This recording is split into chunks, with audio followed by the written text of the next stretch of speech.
एक सेठ जी बड़े कंजूस थे। एक दिन उन्होंने दुकान पर बेटे को बैठा दिया और बोले कि बिना पैसा लिए किसी को कुछ मत देना, मैं अभी आया।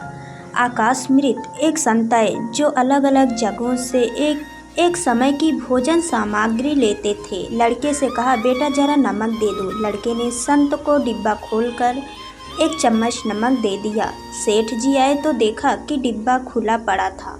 सेठ जी ने कहा कि क्या बेचा? बेटा बोला, एक संत जो तालाब पर रहते हैं उनको एक चम्मच नमक दिया था। सेठ का माथा ठनका। वो बोले, अरे मूर्ख, इसमें तो जहरीला पदार्थ है। अब सेठ जी भागकर संत के पास गए। तब तक संत भोजन बनाकर भगवान का भोग लगाकर खाने की थाली लेकर बैठ चुके थे।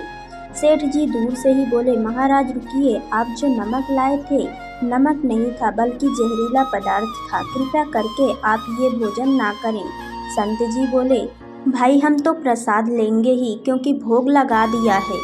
भोग लगाकर भोजन छोड़ नहीं सकते, अगर भोग नहीं लगाता तो भोजन बेशक छोड़ देते। ये कहकर संत ने भोजन को प्रसाद समझकर खाना शुरू कर दिया। सेठ जी के होश उड़ गए।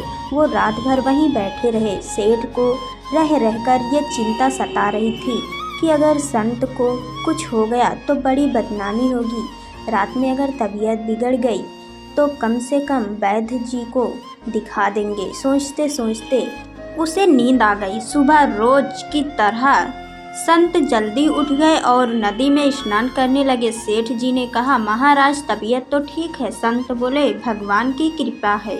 इसके बाद वे पूजा के लिए मंदिर चले गए। जैसे ही संत ने मंदिर का द्वार खोला तो देखा कि भगवान के श्री ग्राह के दो भाग हो गए हैं और शरीर काला पड़ गया है। ये देखते ही सेठ को सब समझ आ गया कि भक्त के अटल विश्वास को देखकर भगवान ने भोजन का जहर भोग के रूप में स्वयं ग्रहण कर लिया और भक्त को प्रसाद ग्रहण कराया। इसके बाद सेठ ने तुरंत घर जाकर बेटे को दुकान सौंप दी और स्वयं संत की शरण में आकर भगवान की भक्ति करने लगा।